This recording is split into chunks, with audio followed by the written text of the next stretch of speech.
In the first lecture on the construction of Brillouin zone, we have actually discussed the basic idea regarding the Brillouin zones.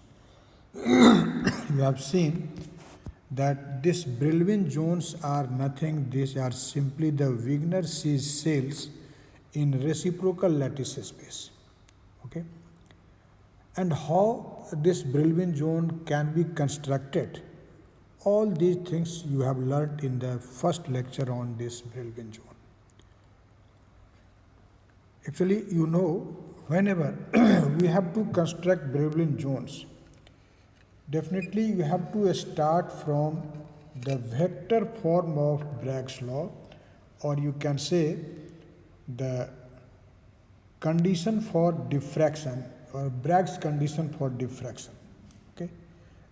That is used in constructing the Brillouin zones. In today's lecture, our discussion will be limited to how to construct Brillouin zones of simple cubic lattice. Okay? In the first part of the lecture, we have seen how we can construct the Brillouin zones of a simple square lattice, that is plane lattice. But now we have started to know about the construction of Brillouin zone of three-dimensional lattices. And you know the simple cubic lattice or primitive cubic lattice, you know, is the simplest cubical lattice. And first of all, we are going to know in this lecture how to construct the Brillouin zones of this simple cubic lattice. So for this, definitely we have to start from the Bragg's diffraction condition, or we have to start from the vector form of Bragg's law. You know, if k kappa is the wave vector and g is the reciprocal lattice vector, then in terms of this wave vector kappa and the reciprocal lattice vector g, we define the vector form of Bragg's law or the Bragg's diffraction condition in this way. This is 2 kappa dot g plus g square equal to 0. Okay? But as we can define this vector kappa as kappa x I plus kappa y j and plus kappa z k, and the vector g, which is reciprocal lattice vector, this is defined by gx I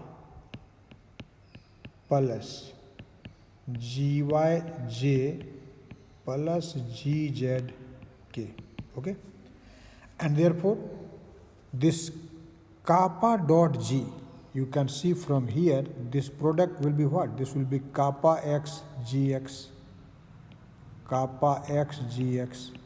plus kappa y gy, okay, plus kappa z gz. Okay? So instead of this kappa dot g, I have written this much. Okay? And g square, you can see this will be simply gx square plus gy square plus gz square. Actually, from this relation, we can obtain all the values of this kappa, that is wave vector, and knowing the value of kappa corresponding to the value of g, we can construct the Brillouin zones.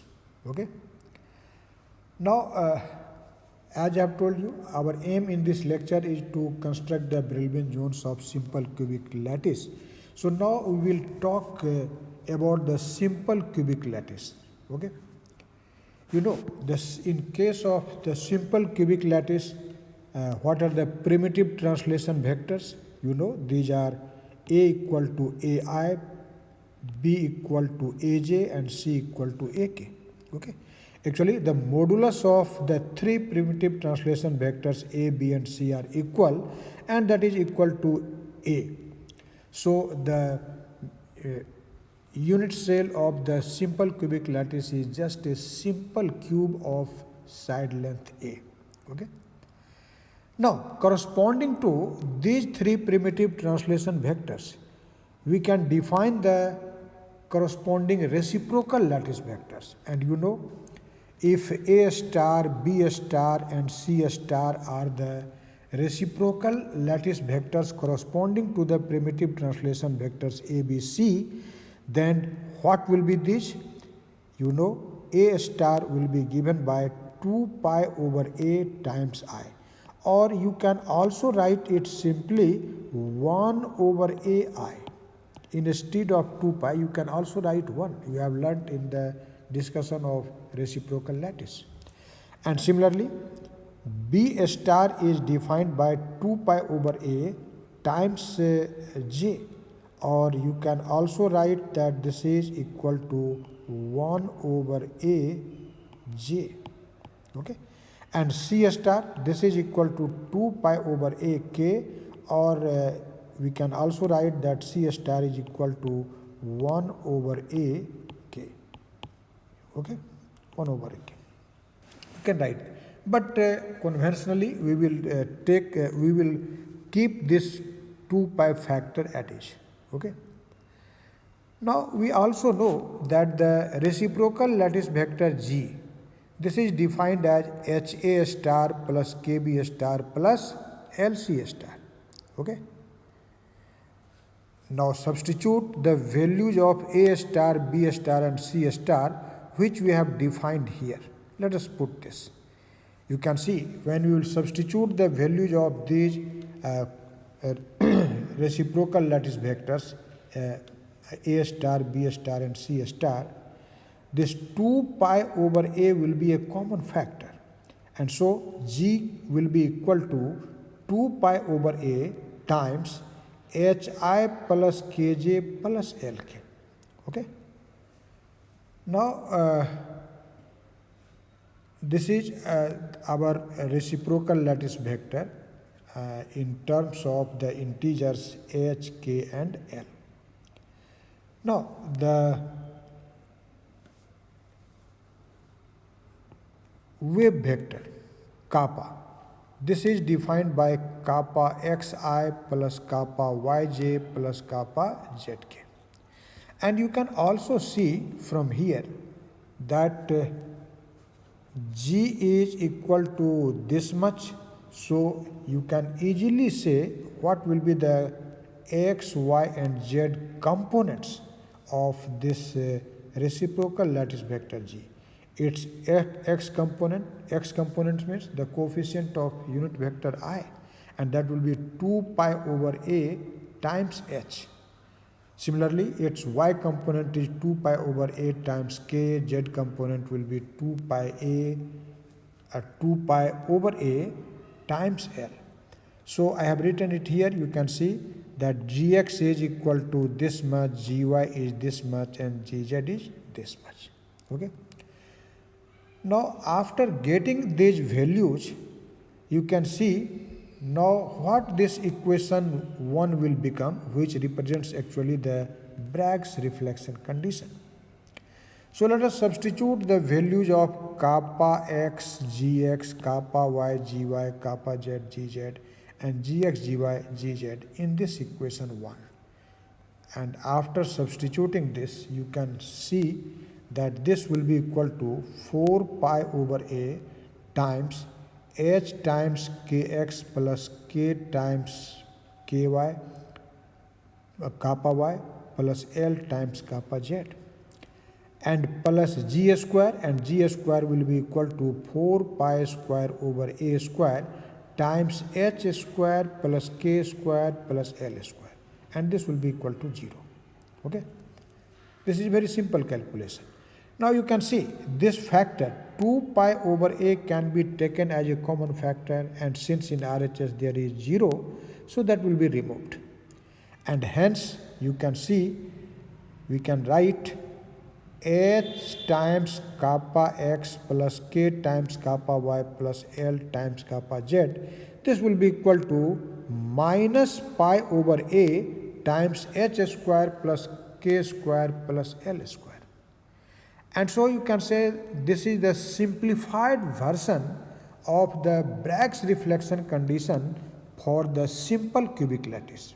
Okay, so this equation will be used in constructing the Brillouin zones of simple cubic lattice.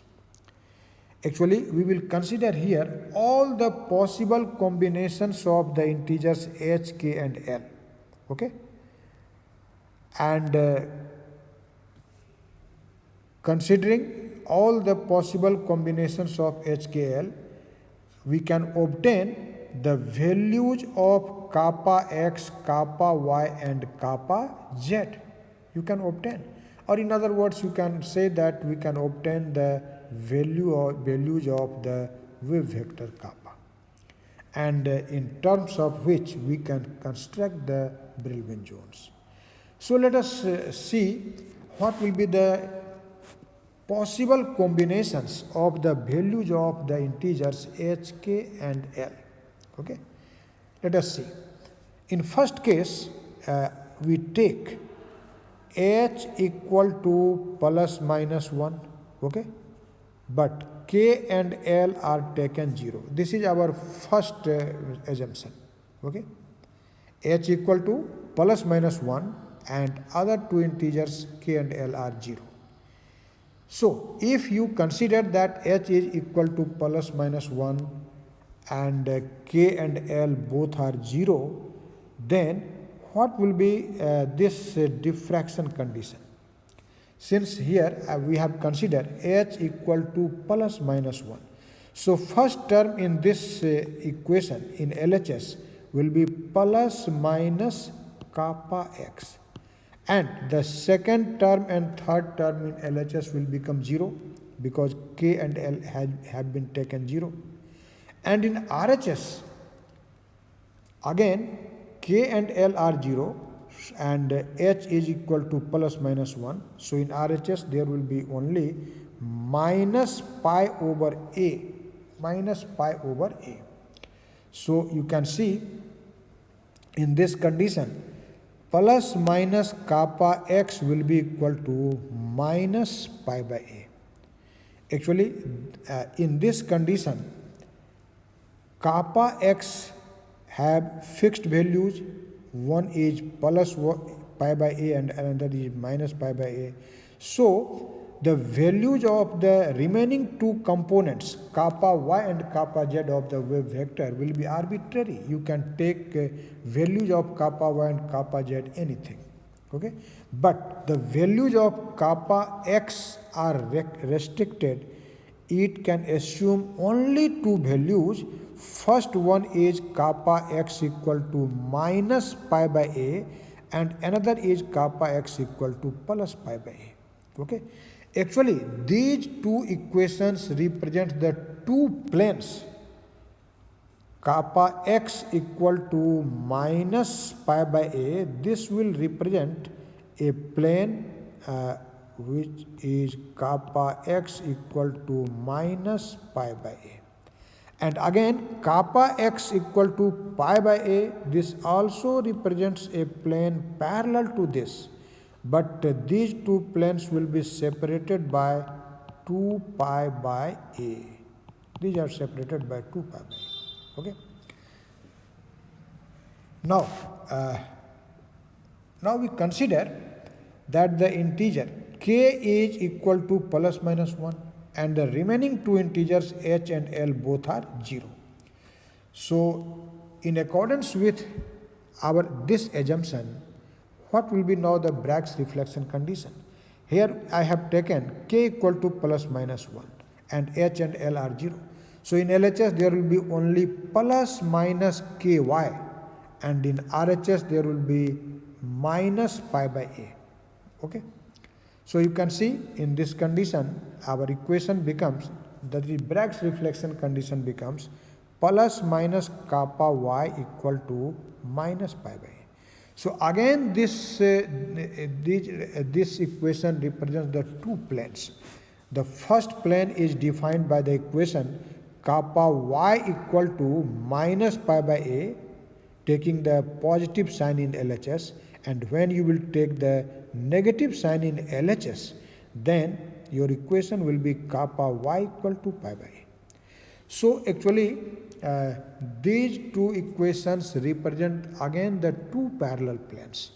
This is a plane for which kappa y is constant, and that is equal to minus pi by a. And this is your another plane parallel to the first one, for which kappa y will be equal to pi by a. Okay. And again these two planes are separated by a distance 2 pi by a. Okay. This was our second choice. Now in third choice we take L equal to plus minus 1 and H and K equal to 0. Okay. In this condition, this Bragg's condition will give you this equation, plus minus kappa z equal to minus pi by a. And so this can be written as kappa z equal to minus pi by a and kappa z equal to plus pi by a. Okay. And in this condition, kappa x and kappa y will be arbitrary. Okay. And again these two equations represent the two planes. So you can say that in this condition there are 6 planes defined by the equations kappa x equal to plus minus pi by a, kappa y equal to plus minus pi by a, and kappa z equal to plus minus pi by a. Actually these 6 planes bounds a region which is called first Brillouin zone. Okay. So I have written here that the first Brillouin zone is bounded by the set of 6 planes. This kappa x equal to plus minus pi by a, this represents a pair of 2 planes. Kappa y equal to plus minus pi by a, this represents again a pair of 2 planes. And kappa z equal to plus minus pi by a, this represents a pair of 2 planes. And the region bounded by these 6 planes is the first Brillouin zone. So actually the first Brillouin zone is the region bounded by a cube whose side length will be equal to 2 pi by a, and as its side length is 2 pi by a in reciprocal space, actually this is in reciprocal space, and so its volume will be 2 pi a whole cube. Okay. Actually you can see this cube here I have shown in this figure. Actually this plane you can see the plane OBDA, or you can say OAD, not B, DB, and EFCG.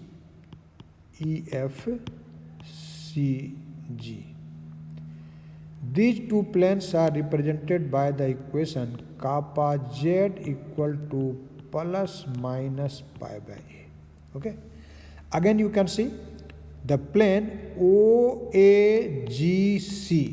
See the figure OAGC. This is defined by the equation kappa y equal to minus pi by a, and this plane EFBD, this is defined by the equation what? This is defined by kappa y equal to plus pi by a.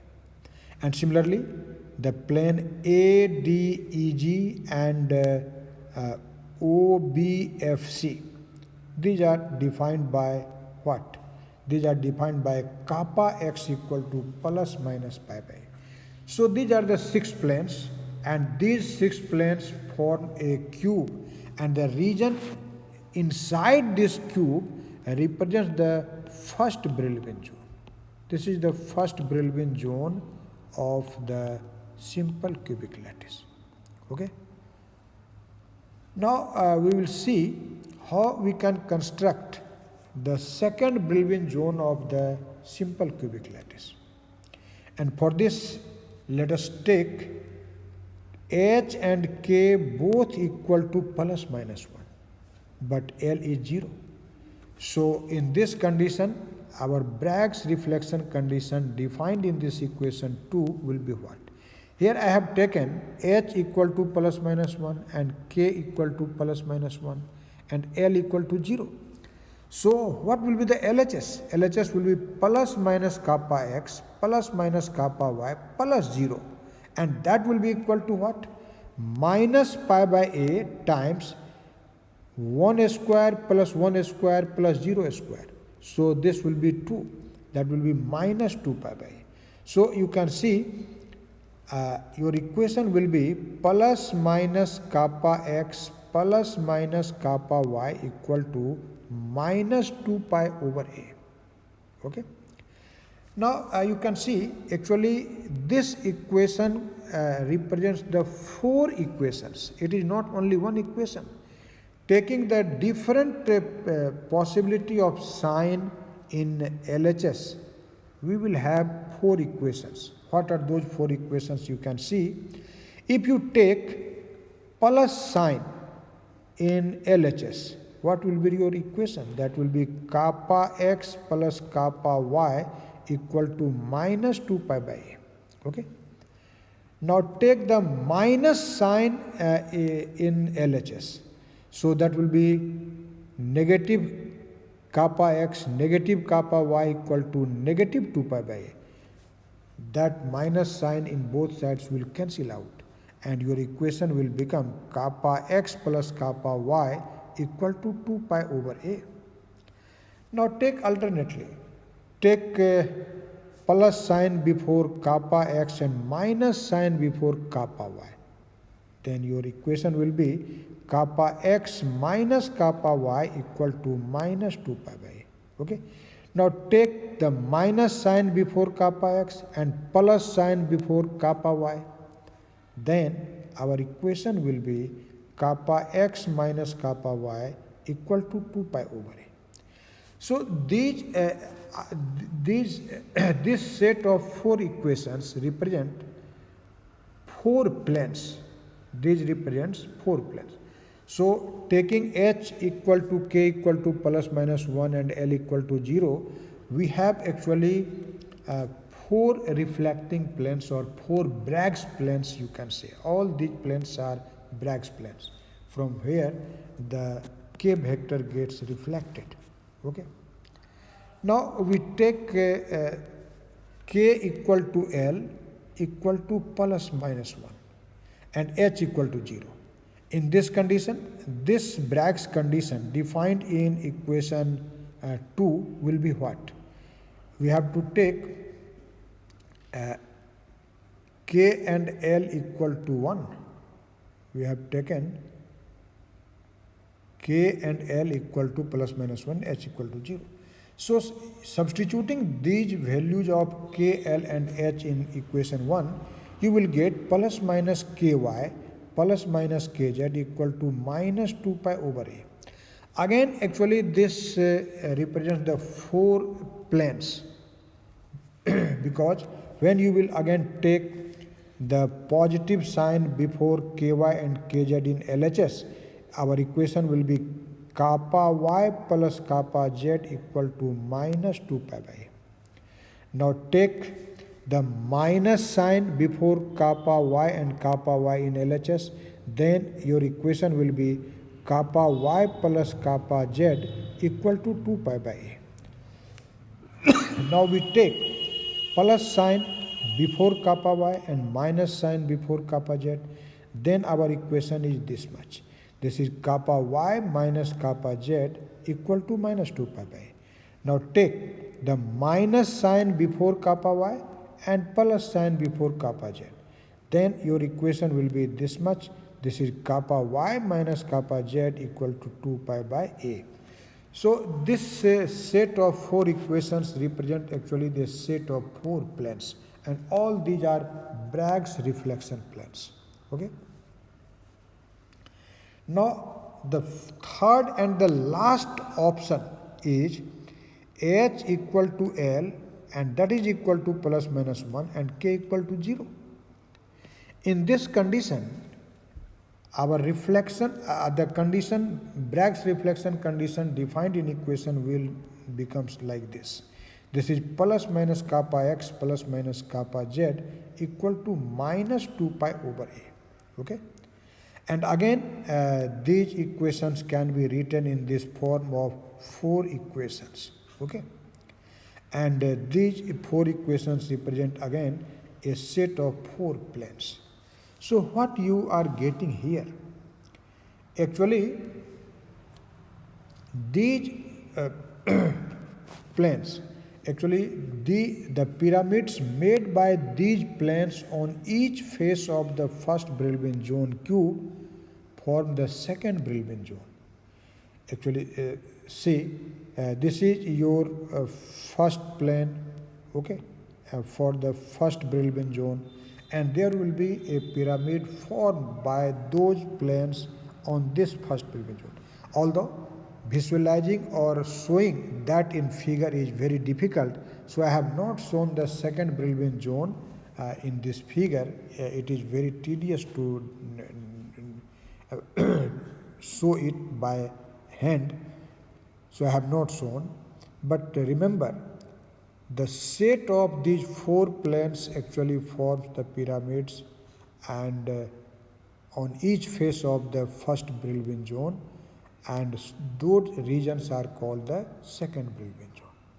So you have definitely understand how using the Bragg's reflection condition or the vector form of Bragg's law, how we can construct the Brillouin zones of a simple cubic lattice. Okay. So in the 2 lectures on this Brillouin zone, I hope after watching these 2 lectures, the concept of Brillouin zone will be very clear to you. So I will suggest you write down these things in your notebook, revise it, and definitely you can write the answers of your questions asked regarding this Brillouin zone in your examination. Thank you very much.